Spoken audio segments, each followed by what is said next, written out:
Mr. Truck here with another exciting truck review. Today we have the 2016 Nissan Frontier Pro 4X off-road package. And I'm here with Kelsey. And how much power do we have, Kelsey? It's got 261 horsepower to 281 torque. Awesome. We got power. We're up here in the Rockies. Come join us.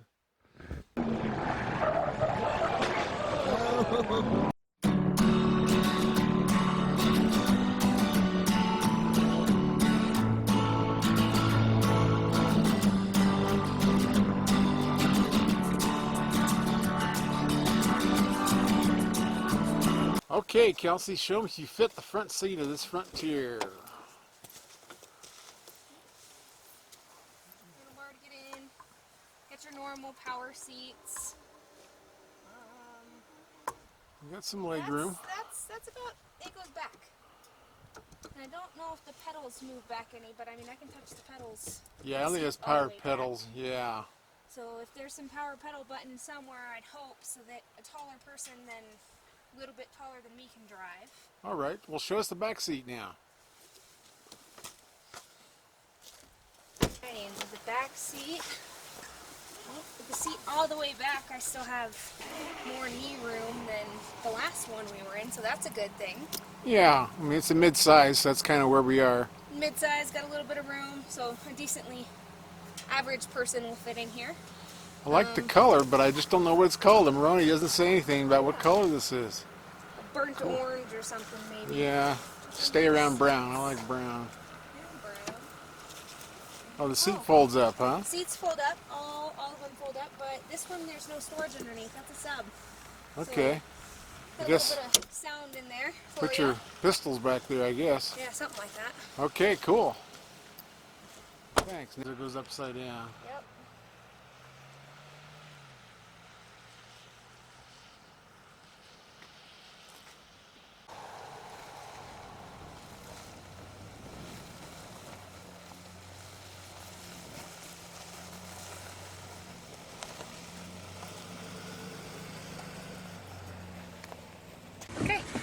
Okay, we are on. Ready to go up here in the high country, Colorado Rockies. In our forged copper Pro 4X Nissan Frontier. We'll figure it out. We got red lights everywhere. Beautiful mountains, a little snow, we're doing good. Now this Pro 4X, this is the off-road package. You get skid plates, Bilsteins, you got all kinds of cool stuff. A rear locker, and that's a nice tight body. This is up from the old hard bodies they had 20 years ago. At least now I know what color this is. Now this one is about as low as it gets. And what's interesting, look at this, because you know he just got through driving the Colorado, the GM Colorado midsize, and now we're in the Frontier midsize. And we were in the Toyota Tacoma, the new body there. So this is the only old body in the mid-size class. Now the Frontier's always been a good value, a nice vehicle. I've always liked it. Even back in the old days, they even had a blower on as an option. But if you're into the mid-size, if that's what you need, this is a good option, you know, price-wise, especially now it's in a decade-old model. So I'm sure you can get this cheaper than anything, and that's how the MSRPs are on these Maroney. Now, Maroney stickers, if you don't know this was actually created by Senator Maroney out of Oklahoma. Back in the old days, when I was a kid, there were no prices on trucks or cars. And, it's all up to the salesman? Yeah, the dealer kind of figured out what he wanted to do, and the salesman did what he wanted to do to you, and Senator Maroney thought that's not fair. You should know what you're looking at, you know, not just depend on somebody to make up a price for you. So they enacted a law, and that's why we have these Maroney stickers on these windows when they're new. So I got a stack of Maroneys here, but this of these three, and the Colorado was 2015, but they didn't change anything. It might have had a little price increase, so it'll be, you know, higher yet than what we're showing here. But this rascal, MSRP on it, $35,810, and these are all comparably equipped. Now the Chevy was, it was a four-wheel drive too, by golly. So it's a Tacoma. This is a four-wheel drive, so they're all in that same class. The only thing different about all three trucks, I think, is this one doesn't have a hitch, so we can't hold to a trailer for this one. So that's probably going to cost a little more. And I can see, you know, the hitching equipment on the Chevy was $250 on the Colorado, so it's not a major price. But yeah, this is the cheapest one at the 35,810 on the Frontier Pro 4X. That's real close to the top of the line. The Colorado was the LT, and they're both short beds, and it was 38,250. So that's a pretty good spread between the two. You know, about $3,000, and that's an all-new truck 2 years ago. The Toyota Tacoma, all-new truck this year, and it was a 16 we just got through driving, and it's $37,610. So cheaper than the Colorado, but quite a bit higher, a couple thousand higher than the Frontier. And in comparing them, also, you know, this is the Toyota was 278 horsepower and 265 foot-pounds of torque. This one has more torque. This was 261 horsepower. 281. And 281 on torque. So it's got more torque, but less horsepower. Less horsepower than the Tacoma. And, you know, on the Chevy, I think it was like 309 to 271 maybe? I'm surprised it's not on the Maroni. Well, it should be in my notes. Look at my notes. Yes, 205 horsepower. 305. And 269 torque. So this is too hanging far in with those other guys, actually. Yeah, it's not It's not too as far far off. back as I thought. So, and fuel mileage, the Nissan Frontier Pro 4X Crew Cab, four-wheel drive automatic V6. That's the 4-liter V6. Showing a combined of 21, 17 in the city, 15 in the city, 17 combined. So that's 281 on the highway. And the Toyota was 23 on the highway, 18 in the city, combined of 20. So the Toyota beats the Frontier on fuel mileage, and I think so does. I think it does on the Chevy too. Yeah, the Chevy, when these were all the V6s, and it's 24 on the highway on the LT Colorado, 20 combined, 17 in the city. So you got the Frontier comes in as the cheapest truck in the class and the lowest fuel mileage by a couple By a couple miles. So there you are, and you know it's. But $3,000 a year. There's not $3,000 a difference in fuel from the Nissan to the Toyota or the Nissan to the Chevy. I do not believe, as long as it's standard 15,000 miles. I think it is for the way they calculate fuel mileage. Yeah. So it's annual fuel cost on the Chevy is $26. It's $2,650. Only $50 more than the Frontier, and it's on the Toyota. Wow, it's $2,250. So the $2,250 is the one that they're showing here by the EPA is the cheapest, which doesn't make a whole lot of sense because they're both 20 on combined, but the Chevy's 24 at 1 mile per gallon higher than the Toyota. So anyway, there you have it. This is probably, if you're looking at value, and fuel mileage is not the big thing, this is going to be your cheapest truck. And of course, you know, being an old body, you'll probably have the biggest rebates on this truck. Yep. But this rascal, Pro 4X, I like that package. It's a very nice, tight truck. It is a nice, tight truck. I wish they would have raised my armrest a little more. Yeah, I'm with you there. Maybe next year. Yeah, if the armrest was forward or even up higher, because, you know, on a 500-mile trip, you're going to be leaning into that, and you got to put a pillow on it to really get comfortable. That's my only big gripe on it is that. Yeah, but like every other truck, it feels about the same distance as the other three, like door to door for me. It does seem a little louder than, so to say, the Toyota. Yeah, I think you're right. This is a little louder. Of course, the other ones have done some things to improve them, and this is a 10-year-old truck, so it's maybe still running. more. Why not? Yeah, I'm sure we're going to look at another year before we see a big change. Maybe 2 years yet. They told us that a couple years ago, but we'll see how that works out. This rascal is 2016 at 4-liter. It's got the 5-speed automatic, where you have 6-speed automatics in the other ones in the class, which will also include the Canyon, which is the sister to the Colorado. Bilstein shocks, I love those things. 2-speed transfer case. Trying to look through all the good stuff. What's different about this truck. It's got the luxury package. We do have leather. I think we have leather in all 3 of them. Yeah, we did have leather in all 3 of them. Power seats, power sliding glass moonroof. This is not bad. Once I'm in here, I got room for the hat, but I cannot walk through the door with the hat unless I'm doing that Longhorn special and doing the tilt. So I've had to do that a few times. Pretty small mirrors on here. I don't know if they offer a bigger mirror. The size of a class, you know, they usually don't get that excited about towing.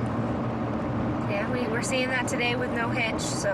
Yeah, and that's an option. I'm really surprised they didn't give us a hitch, and I don't know that the brake controller is not available yet on this. Oh, okay. But it's, I'm sure, all coming. Yep. But, I've always liked this truck. It doesn't feel like I have a very big dash in here either. It seems very short. Yeah, and it's pretty simple layout on it. Yeah, it is a simple layout. It's got the heated seats, which makes me happy, and, enough knobs to make me happy, not on a four-wheel drive. So you got 3 12-volt outlets.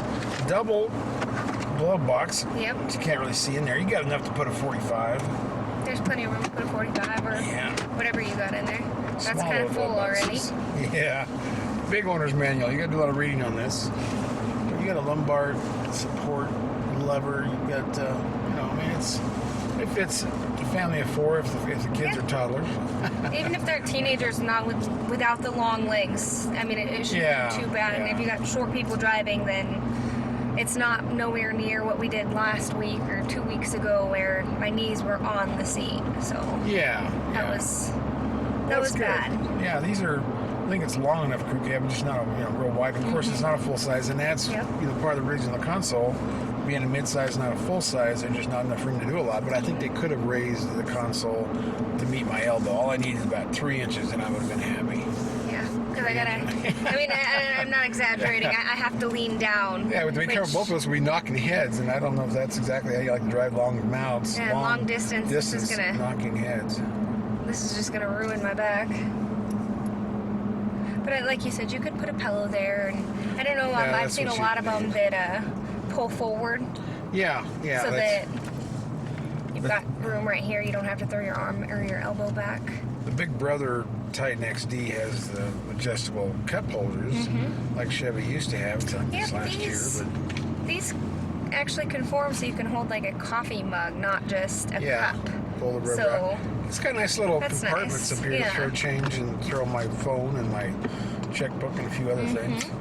There's compartments all over. Yeah, I have 4 cup holders up front, and I think there's 2 in the back. I think I saw because the seat folds down, and there's 2 in there, and then there's 2 back there on the console. Got a lot of cameras stuck in the back. Yep. There it is. It tells me the temperature and direction. I was looking for that. I forgot how cold it was. I wonder what you said when it was 32 degrees. Now I see it. I find all these things. You got, I don't know even what this is. It's got some electronics. I see nothing. This is sunglasses. And of course, the normal map lights. But these are actually pretty thick seats. These are, I would say, above average for the midsize. I like Do you these have seats. lumbar support in your seat, or is it only in mine? Because I've got the lumbar support. I think if they nice. just care about you. Well, I'm just driver's kind of more important. Yes, that's using it all the time. You always have a driver. Yep. You may not always have passengers. The steering wheel's smaller than, so say, the other 2 trucks we were in, the other 2 mid-sizes were in. Is this tilt and telescope, or I'm sure it's just tilt? I would be surprised if we had more than that. I'll have to tell you guys when we stop, because you don't want to swerve all over the road. Okay. Probably not safe. Well, you're a safe driver. And I got 2 helper handles, just like for us old guys get in now. We got to have our own chute handle. We only get one. We only get one. You only get one. We only get one. Figure you can bend your steering wheel getting in now. Automatic headlights. This has got all the basic things you need, but it is like I'm sure this is their top of the line, the Pro 4X. Impatient drivers. Yes, indeed. And we've got a mid-sized ATV in the back. Because it's only a 5-foot bed. It is only a 5-foot bed. And a little over like 3 foot between the fender wells. So you couldn't get a full-size ATV, but you can haul a motorcycle. We're doing the tailgate down, too. Yeah. To get this mid-sized Kawasaki in here. Yeah, but how much space is on each side of the wheels? Well, very limited. A little over 3 foot. A little over 3. So that's, you can't get plywood in here, but I don't know that people, this is like more like, I keep calling it a lifestyle truck, but this is more for someone who, wants to go off-roading and, put the bikes in the back and put an extender on it and all that to haul whatever cargo you have, haul your lawnmower. You're not going to be, hauling a lot of hay on this. I've seen weirder things. Yeah? I've seen people with, like, little cars show up and put 2 or 3 bales of hay in their back seat. Well, I did have the Chevy Volt, the electric car. That's quite a car, and, they forced it on everybody. I'm not saying it's a bad car, but, I usually only want trucks and SUVs, and they all made us take them. And I was impressed on how fast that thing went, but I lifted the hatch, and I had a whole bunch of bags of hay in there. I was stacked, like 30 of those things in there, and I was amazed. But... Got bags of grain, bags of feed, hay bales. Yeah, there's And this is just like the whole Toyota theme. This has cargo management in the back, has the rails on the floor and the side. It's got the roof racks. Yeah, I'm glad you brought that up. I don't know if I guess I can see one side of it. Big old pipes. I don't know if I guess you can stick some bales up there. It's made for your big racks, but it looks impressive. I don't know how much it weighs. Most of those only hold 200 pounds. And like minivans hold 100 pounds, but these should hold more than that. It doesn't show capacity on here, but we got 16-inch wheels. All terrain. Just wish we had a hitch. I usually don't test trucks that I can't tow a trailer with. Yep. It makes it a little more difficult for you. Yeah, I guess I could have tied a chain on one of the trailers. Short chain. I think everything on this is the same color. I mean, the mirrors, the bumpers, everything is monochromatic. I'm so happy you found the forged copper. I'm sitting there looking at this brown, and I knew it was probably different. They always have fancy names for all these colors. To me, it looks brown, but I guess I'm thinking like rusty copper. Orange or in your forged copper. Yeah, and then when you say copper, you can kind of look at it long enough to see a little bit of that orangish color in it. But I like the color. I'm a big fan of brown. Hides dirt. Yeah. Hides dirt. When I was selling trucks in the old days, they called them stay around brown because they weren't a popular color. I think now they are. And I was always fond of them. There's a frozen jogger. Dedicated runner. Yes. Hey, as long as you keep running, it's not too bad. Yeah. Some of the best times to run is in the winter. You got to have a really high metabolism to handle that cold and run. Well, faster, the more you run, the more heat you produce. Is that how that works? Something like that. I think I'd be... You'd be freezing because you stop? I would froze, yeah. That would not work for me. Would not work. Well, cool. What'd you think of this rascal? It's actually really comparative to the last two, the Colorado and the Tacoma. Yeah. So it's not... I mean, it's not clear out of the lake, but it is time for a new upgrade. And it is time for a new body style. So this is when you want to get that best deal on them, when everybody else is looking at those other new bodies, and you got the old one. Just tilt some. Okay, we got Just tilts. And that's it. No telescope. 10 years ago, they didn't know what telescoping wheel was unless you had an airplane. Cool. What if I can sneak out? Yeah. Don't back up. Oh, you guys got a new plow. Yeah, we got new plows. Mr. Truck here, some exciting news. My book is finally out. I wrote this book with Andre Smirnoff of the Fast Lane Truck. It's the Fast Lane Truck's guide to pickup trucks. And what that means is Andre talks about all the different stats in here, the different races we did, the different tests we did, climbing up the mountain with loads, doing miles per gallon with loads, doing the track with loads, all these different things to help judge a truck and then pick about the best ones. He talks about future trucks. On my side, I talk about how to judge a used truck. Should you buy a new truck or a used truck? Should you buy a diesel or a gas truck? So all those things are in there. We talk about transmissions. We talk about trailers, how to get the trailer matched to your truck so it's a safe towing experience. So we talk about payload, how to figure that, gross combined weight rating, axle weight rating, tongue weight, all those different things. We talk about teenage safety when they learn to drive. So we're doing a lot of that in the book. And you can get this at all the independent stores like Tattered Cover. You can get it on Amazon. You can get it on Barnes & Noble. And it's just awesome. If you want to look up Google, just go Truck Nuts book. Make sure you put book in there or you might be surprised. But buy the book.